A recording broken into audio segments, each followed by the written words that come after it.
Bonjour à tous et bienvenue sur Golf Idénatum.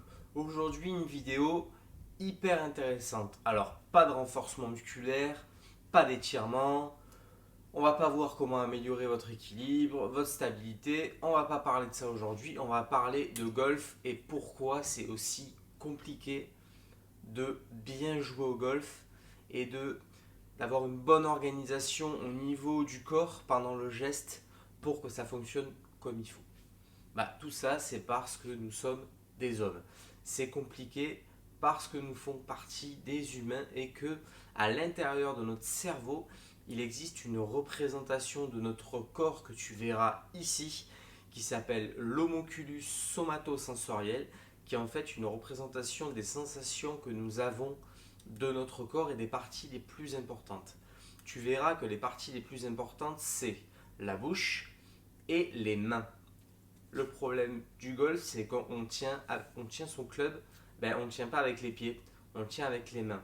Et quel est le danger le plus important pour un golfeur? C'est de jouer avec ses bras et donc avec ses mains.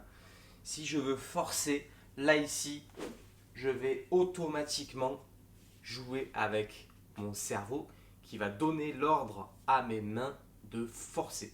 C'est pour ça qu'il ne faut pas forcer, tout simplement. C'est on peut pas on peut pas aller contre ça. Ça fait partie des informations que nous avons ancrées dans notre cerveau et qui vont être d'autant plus amplifiées que dans la vie courante, on fait des tonnes d'activités avec nos mains.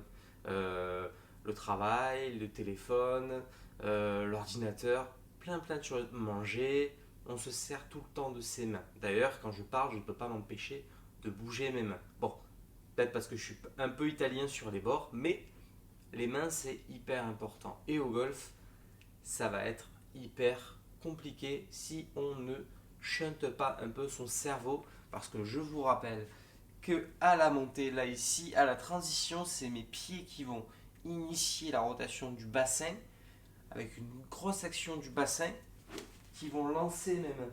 Et donc, elles vont être moins importantes que mes pieds et mon bassin.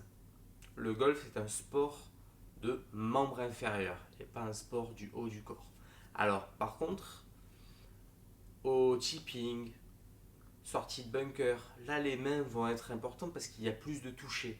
Mais pour ce qui est du driving et du jeu de fer classique, là les mains vont être moins importantes parce qu'il y aura moins besoin de finesse et il y aura besoin de rythme et surtout de régularité. Et pour quelque chose qui est très sensoriel, la régularité est compliquée à avoir.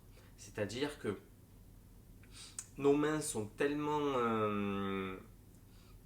sensibles qu'il est compliqué de reproduire toujours le même geste parce qu'il y a les informations qui remontent au cerveau tout le temps qui nous empêchent de faire tout le temps la même gestuelle. On a une gestuelle qui est très fine au niveau des mains et du coup c'est compliqué sur un jeu au drive par exemple. Prenez un joueur qui va faire 200 mètres.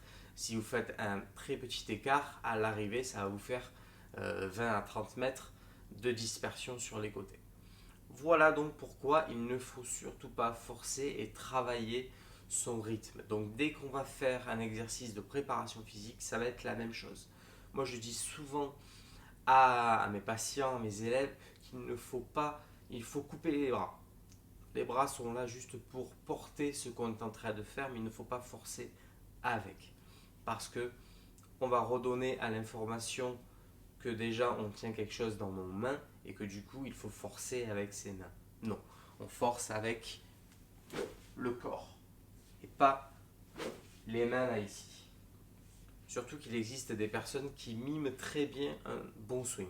C'est-à-dire qu'après il faut mettre des choses comme la caveste qui va analyser votre déplacement au niveau corporel pour voir que c'est les bras qui brassent en premier. Il y a des gens qui sont très très forts. Moi j'ai quelqu'un, Micheline si tu te reconnais, qui est très très fort pour faire un joli swing et qui en fait le fait avec les bras. Voilà, j'espère que la vidéo vous a plu sur cet homonculus et on se retrouve mercredi pour une autre vidéo. N'hésitez pas à vous abonner si ce n'est pas déjà fait, à cliquer sur un lien dans la description pour recevoir votre programme d'eau et golf. Et je vous dis à très vite et passez une bonne journée.